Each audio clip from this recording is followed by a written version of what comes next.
Dianggap parasit keluarga. Bab 159. Innalillahi, ini bocah makan pakai minyak jelantah ikan asin, padahal aku sudah masak enak banyak. Ibu Fatimah benar-benar bingung karena ketimbang sup bakso lengkap dengan daging sapi di dalamnya, selain ayam goreng, ikan goreng, Ojan lebih memilih menempel-nempelkan nasi putih hangatnya ke wajan. Tak tanggung-tanggung, bocah itu juga menempelkan nasinya ke kepala yang masih basah minyak jelantah bekas menggoreng ikan asin. Setelah wajan yang digunakan kering, tak ada lagi minyak jelantah yang tersisa di sana. Yan, Mbah Fatimah harus gimana, sih? Masa iya makanan kesukaanmu malah makanan orang susah? Padahal Mbah sudah masak banyak buat Ojan. Jihan yang sempat menyaksikan sang mamah yang putus asa akibat tingkah Ojan memilih keluar dari kontrakan. Ia mengetuk pelan pintu kontrakan Dr. Andri kemudian membuka pintunya dengan hati-hati. Tak lupa, ia sengaja menguncinya karena Pak Erdi juga baru akan pulang besok pagi. Bisa-bisanya si Jihan memanfaatkan kesempitan untuk kesempatan. Liri anggun asal ngomong. Ia berangsur mencoba berdiri, tapi ia kesulitan dalam melakukannya. Jihan tak hanya datang dengan tangan kosong. Karena ia juga membawa rantang susun yang sebelumnya sudah ia isi masakan sang mamah. Di kamar, Nisa belum tidur dan masih duduk loyo memandangi wajah sang papa dengan mata sembamnya. Kebetulan, Dr. Andri memang sudah tidur. Namun Jihan yang yakin Nisa belum makan, segera mengajak bocah itu keluar untuk makan. Tanpa banyak balasan bahkan sekadar suara, Nisa sudah langsung keluar dari kamar menyusul Jihan. Mereka makan di tikar karakter yang sempat digunakan untuk memijat Dr. Andri. Bu Jihan, ucap Nisa lirih sambil menatap ragu cenderung takut Jihan. Ia mengunyah pelan makanan dalam mulutnya dan itu suapan dari Jihan. Kenapa, sayang? Tanya Jihan. Walau jujur saja, ia yakin bahwa permintaan agar ia menjadi mamah Nisa, akan kembali ia dapatkan dari bocah itu. Ditambah lagi, kini Dr. Andri sedang sakit. Makasih banyak karena Ibu Jihan sudah sayang Nisa. Ibu Jihan harus selalu sehat. Jangan seperti Papa. Melihat Papa sakit begitu, aku beneran sedih. Nisa menunduk murung, terlepas dari suaranya yang sudah nyaris hilang akibat kesedihan yang ditahan. Jihan mengangguk-angguk sambil tersenyum hangat. Ia menatap Nisa penuh kehangatan. Berharap, melalui tatapannya, ia bisa membuat suasana hati gadis kecil itu menjadi jauh lebih baik. Tentu, sayang, ibu pasti akan selalu sehat. Nisa juga harus selalu sehat, iya. Tangan kirinya yang tidak memegang sendok, mengelus penuh sayang, kepala Nisa yang hari ini rambut panjangnya ia kuncir dua di samping sebelum akhirnya ia kepang. Nisa menengadah dengan kedua mata yang sudah basah. Air matanya terus berlinang menatap Jihan penuh kepedihan. Jihan yang tidak tega segera memeluk Nisa setelah sebelumnya sampai menyisihkan piringnya. Kini, bagi seorang Jihan, semua yang berhubungan dengan anak kecil selalu membuat hatinya rawan. Ia mudah merasa pedih di setiap ada anak kecil sedih apalagi sampai menangis. Mungkin karena Jihan memiliki sepri yang berbeda dari manusia kebanyakan. Selesai mengurus Nisa, Jihan melongok Dr. Andri. Ia sampai membantu Dr. Andri yang meminta bantuannya untuk diantar ke kamar mandi. Kaki Mas sudah bisa digerakin, kan? Tanya Jihan yang sampai memapah Dr. Andri. Jangan manja loh, Mas. Seorang papa harus strong. Apalagi papa duda yang harus menjalani peran ganda. Peran ganda bagaimana? Balas Dr. Andri. Kan harus jadi mamah juga. Balas Jihan sewot. Jadi mamahnya aku titip ke kamu dulu. Nanti kalau kamu sudah siap, baru kita resmiin.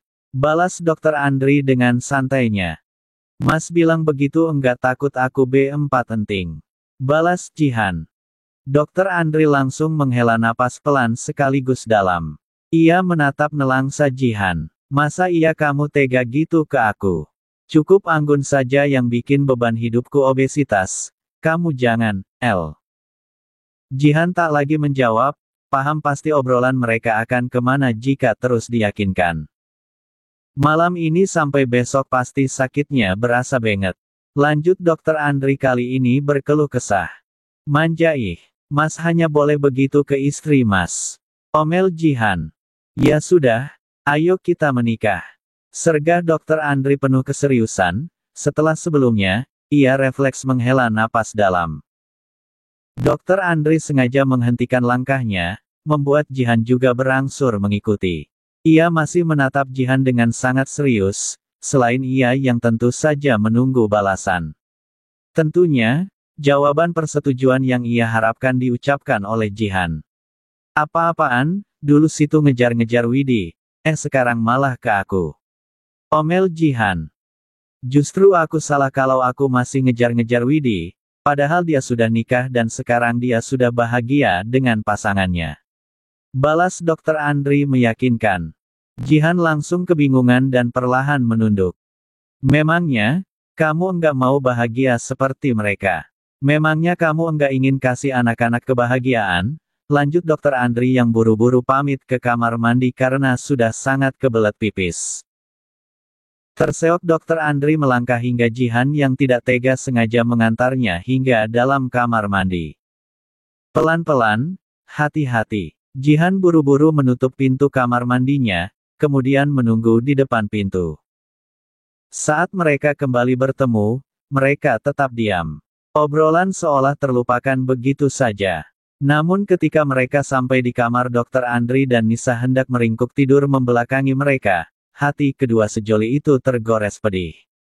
Alasan yang juga membuat keduanya berhenti melangkah. Keduanya menjadi merasa serba salah, hingga akhirnya tatapan mereka bertemu. Dari tatapan mereka seolah ingin menyampaikan keputusan yang diam-diam langsung mereka buat akibat keadaan sekarang. Sebenarnya, aku enggak mau melukai Sepri lebih dalam lagi, Mas. Lirih Jihan mengakhiri ucapannya sembari menunduk dalam. Namun sebisa mungkin, aku akan selalu menyayangi Nisa karena pada kenyataannya, aku memang sudah telanjur sayang ke Nisa. Berat sekali rasanya mengatakan itu karena pada kenyataannya, yang ingin Jihan rasakan adalah mengenai kebersamaan mereka yang hakiki. Jihan ingin bersama-sama dengan Dokter Andri maupun Nisa. Benar-benar selamanya. Caramu begini malah tanpa kamu sadari sudah membunuh mental Sepri, Han. Pelan-pelan, Sepri harus dibiasakan bersosialisasi. Pelan-pelan, tuntun dia buat mengubah kekurangannya menjadi hal yang tidak sembarang orang bisa melakukannya. Dokter Andri berucap lirih sekaligus hati-hati. Ia benar-benar sedang berusaha meyakinkan Jihan. Katakanlah Sepri memang kak 4T, tapi bukan berarti kamu malah dengan sengaja membuat mentalnya juga kak 4T, lanjut Dokter Andri. Di hadapannya, Jihan yang masih menunduk, sudah langsung berlinang air mata. Enggak apa-apa Sepri kak 4T, yang penting akhlaknya enggak.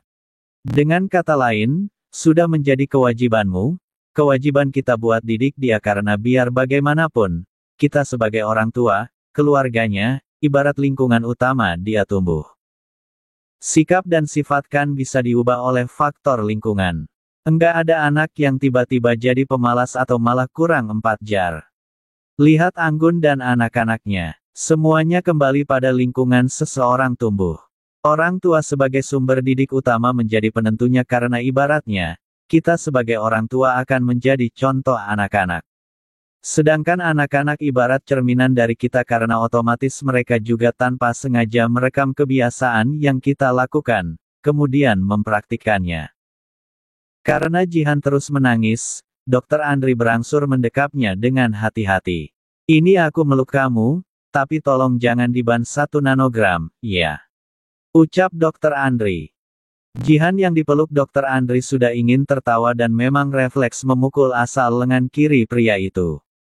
Asli, jangan dibanting. Lirih Dokter Andri sambil terus menahan tawanya. Jiwa humornya mendadak meronta-ronta hanya karena disandingkan dengan Jihan yang biasanya asal nyerocos bak kereta tak berem. Tanpa Jihan maupun Dokter Andri ketahu, Nisa yang awalnya sudah sangat mengantuk, langsung tersenyum senang menyaksikannya. Nisa berangsur turun, memeluk keduanya secara bersamaan hingga kedua sejoli itu terkejut. Aku juga sayang banget ke Dek Sepri. Ke Mas Ojan aku juga sayang meski Mas Ojan jahil banget dan seringnya enggak nyambung. Ucap Nisa jujur sambil menengadah, menatap kedua wajah di hadapannya yang sudah langsung menyambutnya dengan senyum haru. Tentu, Nisa harus sayang ke Dek Sepri dan Ojan. Nisa harus jadi kakak yang baik buat mereka walau Ojan lebih tua dari Nisa. Ucap Dr. Andri dan Nisa yang diajak komunikasi langsung mengangguk riang. Jihan sampai terseduh-seduh, kemudian menggunakan kedua sikut yang mengenakan lengan panjang hangatnya, untuk menyeka setiap air matanya. Jihan tidak bisa berkata-kata karena ia begitu bahagia. Sejak salat subuh, Nisa dan Jihan begitu kompak. Pak Haji sudah langsung menangkap kenyataan tersebut sebagai hal yang mencurigakan. Puncaknya ketika Jihan juga sampai memandikan Nisa kemudian mendandani gadis kecil itu, mengurusnya dengan tuntas. Perhatian Jihan ke Nisa mirip seorang mamah yang sangat menyayangi putrinya. Pak Haji mengempat-entamkan tangan kanannya ke meja kecil yang belum lama pria itu taruh di depan bangku, di depan kontrakan Jihan tinggal.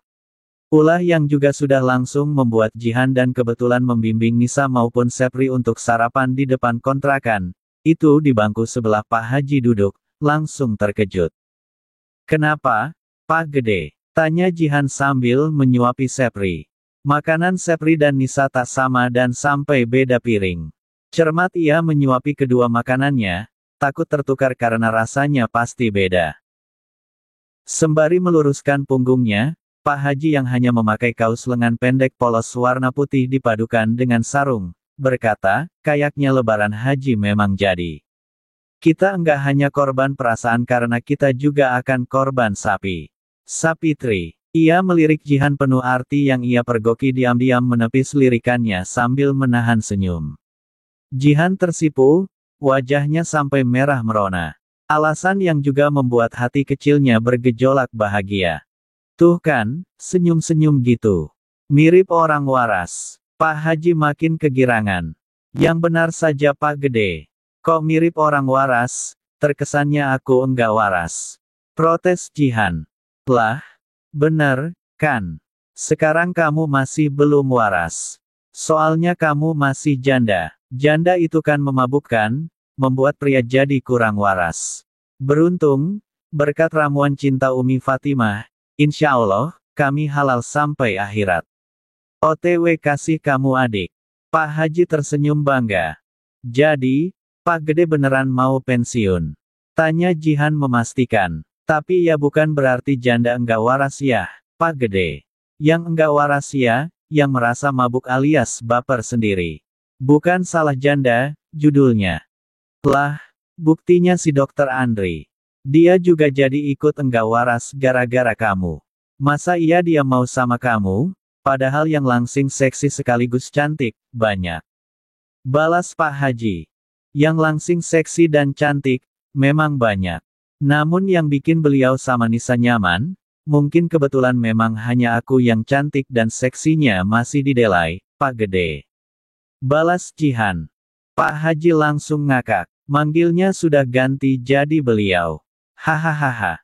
Mi sayang, sini, Mi. Ini, bentar lagi kita bakalan mantu.